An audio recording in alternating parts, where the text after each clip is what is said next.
Next up, we got somebody new bringing to the channel, my boy Tom Grossi. Now, I've had seen this dude's videos a couple times. I think he be posting like little meme skits of like the NFL playoffs or just the NFL in general. Soon it's literally he uploads. I'm talking about extremely fast. Like the game isn't even over yet, and he already uploaded. You know what I mean? So if y'all want more videos like this, hit the like button, hit that sub button. We gonna check out his power rankings. You know what I'm saying? See his opinion on things. You see, he's obviously a #1 Packer fan.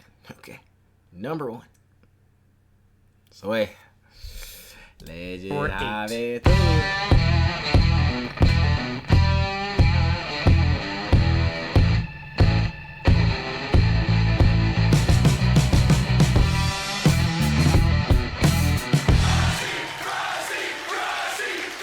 Grossi Posse Packer Nation. Welcome to an episode of Podcast, the podcast where you don't have to be Packers fan, but it sure does help. I'm your host, Tom. Wish the Packers were in the power rankings this week. Grossi, and today we are going to be ranking the final 8 teams heading into the divisional round. We had a series of 6 games over Wild Card weekend, and now it's showtime. It is time for the nitty-gritty. The best of the best remain. Who's looking the very best as we head into the 4 games of this divisional round? Let's find out. Starting off with number 8. You got the Washington Commanders. The Commanders! They did it! Wildflower, you did it! Off a doink off the right upright, the Commanders punched their ticket and won a playoff game. And I gotta tell you, just completely power rankings and football aside, I am so happy for Commanders fans. The fact that they were able to get into the postseason with a rookie quarterback, with a new head coach, there's no Dan Snyder, and now to win a playoff game, very, very well deserved. And the Commanders, they played a pretty damn great game on Sunday night. They were going for it all night on 4th down, converting. Which a lot of y'all was telling me I didn't know. Okay, I told y'all I'm a casual when it comes to NFL. You know what I'm saying? All my experience and all my knowledge comes from playing the game, growing up my whole life, but I never watched it. Okay, so I don't know all individual stats for every single team. So when I was watching the Commanders play, I'm like, bro, since when the Commanders go for it on 4th down every single time? And then y'all talking about, yeah, they like the #1 in the league that go for it. But at the same time, I did hear somebody say, because y'all talking about they the #1 team that goes for it on 4th down, but they like the only team that goes for it on 4th down. So just by ratio, the more times that they go for it on 4th down, they're going to convert eventually. So when they do convert, it's going to put them higher versus other teams who don't even go for on 4th down. So by ratio, they're going to be #1 just because they go for it on 4th down, and they keep going for it, you know. So hey, like I said, bro, y'all try to do that 4th down shit against the Lions. We gonna see. Hey, 3 out of the 5. However, they also got a little help from Baker baking up something special. I hope you're hungry for nothing. That's what he baked up. But the Commanders and Jaden Daniels looked fantastic on Sunday night. And yes, the fumble definitely did shift things in that game when the Buccaneers looked like they could take control and potentially win that football game. But that defense, which a lot of folks expected to be very, very bad this year, turned out not to be so bad, especially on Sunday night. We know that the Commanders had the 3rd best secondary in the league heading into Sunday. However, they were ranked 30th in run defense. However, they held Bucky Irving to just 77 yards on 17 carries, which honestly, wow, that's pretty damn good. And ultimately, they were able to get the win off that doinked field goal. And I gotta say, Commanders fans, you are playing with house money at this point. Yes, there are still holes on your squad. Definitely need to shore up that defensive line, maybe get another weapon or 2 on offense. But things are looking pretty damn well because at this point, you have absolutely nothing to lose. The reason why the Commanders are ranked down at number 8 is because while it was one of the most competitive games on Sunday night, they are going to have to go up against now the number 1 seeded Detroit Lions, and I think that is going to be a very tough game for them. However, considering that the Lions defense at times doesn't look the best, maybe it is going to wind up being a shootout, but I do think it is going to be a tough game for the Commanders to win. And so while they did get their big playoff win, and nothing but congratulations, I do have to rank them at number 8. If they are going to beat the Lions, they are going to have to run that football. Jaden Daniels is going to have to be near perfect. And hey, they were able to knock off the Buccaneers in an upset on Sunday night. Anything is possible. Number 7, you got the Houston Texans. The Texans playing on their usual Saturday afternoon slot, getting a big-time win over the LA Chargers. And the Texans, as we were talking about back in the predictions last week and rankings, the Texans, they had a rough end to the season. Yes, they clinched their division, but their offensive line had not been playing well. The offense wasn't really moving the ball. Of course, they have injuries all over the offense, but that defense had been consistent. And I talked about this. It might be one of the closer games on Saturday, and I wouldn't be surprised if the Texans won. However, I did favor the Chargers. And boy, oh boy, was that the incorrect pick, because that defense was dominant. Even though the first play on offense was a fumble for the Strouds, they threw an interception, the defense only allowed 6 points for the Chargers, and ultimately, the Strouds won that game. And that means, unfortunately, Justin Herbert was unable to get his first playoff win, all thanks to the Strouds. Didn't win the prize? No, You know what that means? no. It means you have no skills and you're a loser! And so now the Texans have a tough Bro, match. off topic, bro. SpongeBob is still funny, bro. Like, it's crazy how a show that we grew up on as a kid is still funny. Like, bro, you can still literally watch SpongeBob as a grown adult and laugh. That's how you know a show is goated, bro. No cap. I don't know about the SpongeBob nowadays, but I'm talking about from 1990s to like up to like 2016 or something like that. That was like prime SpongeBob, bro. Of going up against a number 1 seeded Kansas City Chiefs in Arrowhead, and that is going to be a very difficult game. However, the Texans, they have a pass rush, and as they have shown, they have a pretty damn great defense as well. I do think that they should be able to get after Patrick Mahomes, and that might keep this game very, very close. And if they're able to move that ball against a very good Chiefs defense, they have a shot. However, they are not going to be able to start slow against the Chiefs like Facts. they did against the Chargers, or they are going to be in big trouble. But ultimately, I think this gives some optimism for the Texans, because I think Texans fans are a little bit down on their team this year. I know expectations were super high. CJ Stroud, I don't want to say regressed a little bit, but didn't perform like he did in his rookie year. I mentioned the injuries in the O-line play and just the offense as a whole with Bobby Slowick, but ultimately still getting a big wild card weekend win. I'm super happy for the Strouds, and now they're going to take on the Kansas City Chiefs, and if they win, they're going to be everybody's hero. Oh my God, the Texans beat I literally can't even fathom how I would feel if I see that the Texans. No, bro, no, I can't even believe it, bro. Even though it might happen, though. You never know. But, nah, bro. And I feel like even if the Texans win, they're just going to lose to the Ravens or the Bills. So it's really, if the Texans somehow make a crazy win and then like a sleeper win and then upset the Chiefs, and then that's literally gonna be a free Super Bowl to get into. I should say, not a Super Bowl victory, but a free way to get into the Super Bowl for the Ravens or the Bills. So honestly, the Ravens and the Bills, either one of them teams are praying that the Texans could somehow manage it, even though it's literally like a 1% chance, bro.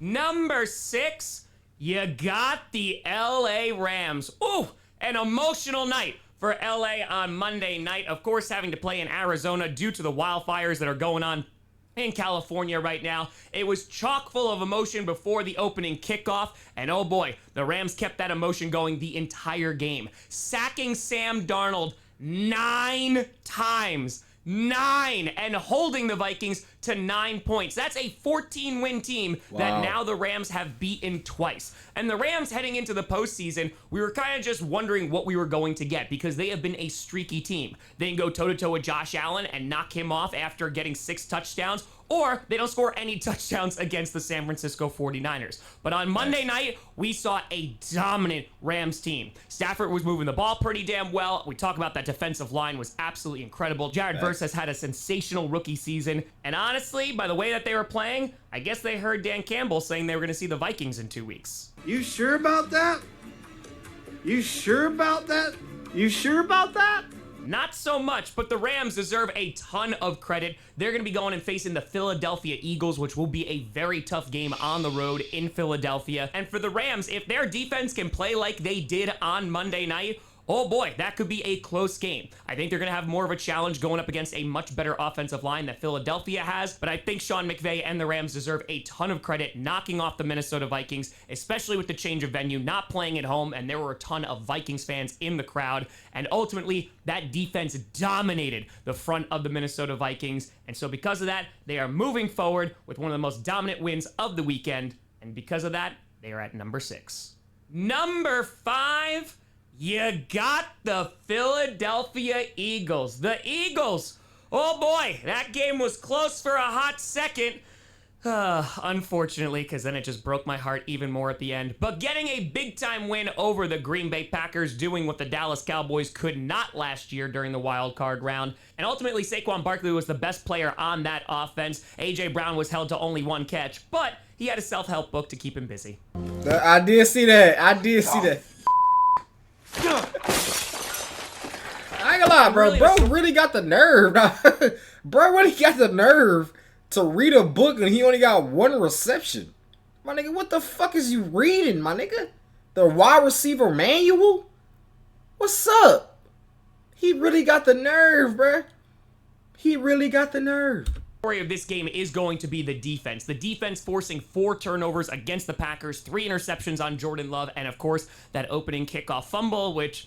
it's all right. We don't have to talk about it. And they were able to make the most out of those opportunities. The only reason why I'm a little bit down on the Eagles right now is because the offense really wasn't that productive, especially in the first half. And you have to tip your hat to the Packers defense. I think they played really well besides, Carrington Valentine getting stiff-armed all the way to the end zone by Dallas Goedert, but that's neither here nor there. And ultimately, I think the Eagles are in good shape here. Taking on the Rams, I think if they're able to contain that pass rush, they should be able to win this game. If they're able to get Saquon going, I feel pretty good about it. And of course, that defense being one of the best in football could give Matthew Stafford a tough time. So ultimately, the Eagles, they're not in the top 3 or 4, but I have them ranked at number 5. They have an opportunity to look even better against the LA Rams. Let's see if they do it. Number 4, you got the Baltimore Ravens. The Ravens! You ran the football! I just was a little concerned because, last year in the playoffs, especially the AFC Championship game, we didn't run the ball. But this time, we did. And honestly, at this point, how do teams even stop Lamar and Derrick Henry?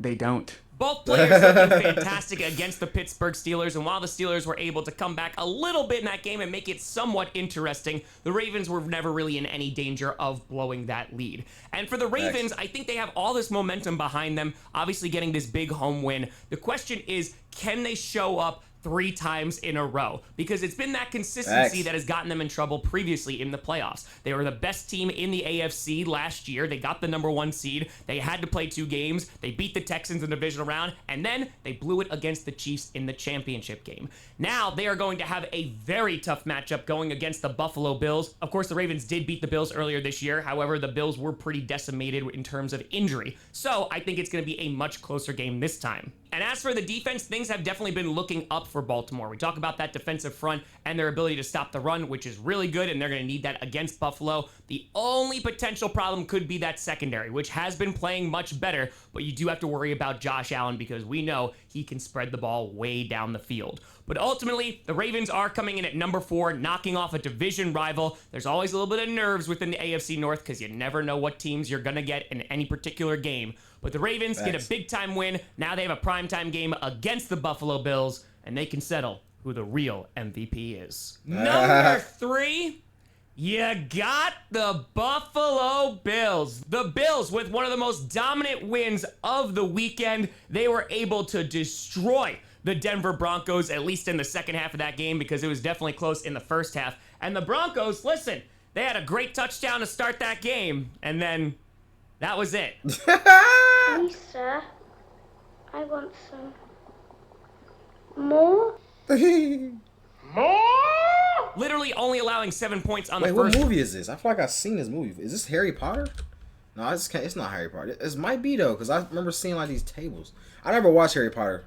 I'm trying to get hip on my movies and stuff like that. Watch more movies and stuff. And just it's iconic movies at that, so I can really be like, if he put like little memes on here, I should be able to know what movie this is from. You know, I never know movie references or nothing, bro. So let me know in the comments what movie this is. I'm gonna watch this. Literally only allowing 7 points on the first drive. The Bills' defense was having itself a day. And even in garbage time, the Broncos couldn't convert a 4th down conversion. And ultimately, you gotta love the way that the Bills played that game. They controlled the clock, time of possession was wildly inequitable, and the Bills were able to have a dominant win against the Broncos and were never really in any fear of losing that football game either. Josh Allen had himself a nice game. Unfortunately, Ray Davis did get injured, but James Cook has been phenomenal. You had diving touchdown grabs, and ultimately, now the Bills are going to be taking on the Baltimore Ravens, and this should be the game of the week. Hell, this could wind up being one of the games of the year. You want to talk about MVP fighting? Yeah, Josh Allen, Lamar Jackson, fans are all fighting about it. Ultimately, only one team is going to move forward. The Bills have a ton of momentum behind them right now, but so do the Ravens. I think these teams are very evenly matched, and if the Bills can stop the run like they did against the Broncos, though the Broncos definitely do not have the same run game as the Baltimore Ravens, this is going to be a very close game. But the Bills right now, after a little bit of a more dominant win than the Ravens, they get the number 3 spot. And Bills, we'll see if you can go all the way this time. Number 2... you got the Kansas City Chiefs. The Chiefs. So you know who he put at 1. You know what I'm saying? Able to relax, throw their feet up, and honestly, their starters haven't even played a game since Christmas. Last time, what are you doing? I'm on vacation. Just let them enjoy their vacation. Yes, we have not seen the Chiefs starters in quite some time. Of course, the last time the Chiefs were on the field, they got shut out by the Denver Broncos, but that was their backups, and that doesn't mean diddly squat. And always the question is going to come in about rust. Are they going to be rusty coming into this game? Honestly, I doubt it. It is the Kansas City Chiefs world, and we are all just living in it. And listen, if you don't want the Chiefs to three-peat, look at the other AFC teams, because right now, the Chiefs, they got everything they wanted. They got the number 1 seed. They got home field advantage. And now they're going to be taking on a Houston Texans team. Wait a minute. Was he just eating a football? What is in his hands, bro? Is that a football cake? What the hell y'all got going on, bro? Y'all eating footballs and shit? Hell no. Got the number 1 seed. They got home field advantage. And now they're going to be taking on a Houston Texans team who, like I said, their defense could give that offense some problems, but I think the Chiefs are going to be heavily favored in this ball game. And on top of that, Kansas City will be very well rested, getting some guys back from injury, and the Chiefs, hell, it is their Super Bowl to lose at this point. They have the most experience. They're the back-to-back champs, and I'm not just trying to hype them up. I'm just laying out the facts. And so, AFC, if you want to get to the Super Bowl, you are going to have to go to Kansas frackin' City. The Texans, they are first up on potential victim list. Let's see if they can get it done. But right now, I got to go with the Chiefs sitting at number 2 because honestly, they time again, they don't get it done. And number 1, you got the Detroit Lions. The Lions, they got to sit back as well and enjoy their bye week. And honestly, I'm sure Lions fans are just rewatching highlights of the Vikings and Packers losses. How many times? 1072.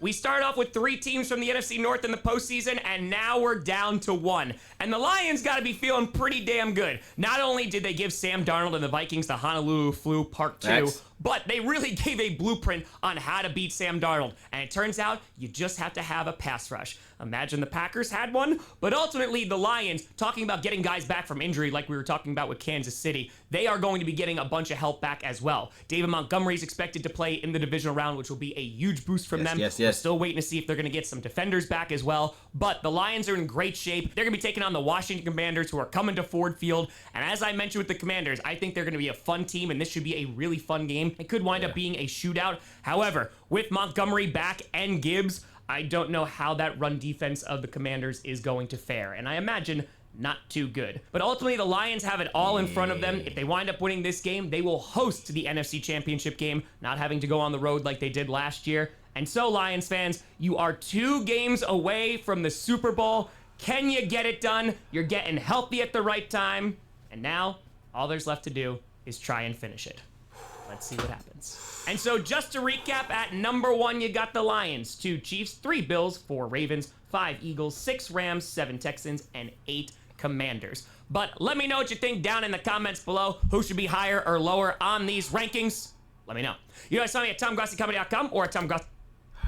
Man, hey man, I actually do enjoy this video. I'm not gonna lie. Let me know in the comments y'all want more videos like this. I think we can. I do like this. But yeah, bro. Hey, I feel like he really put it on the money. Every single team, every single ranking. Let's go back.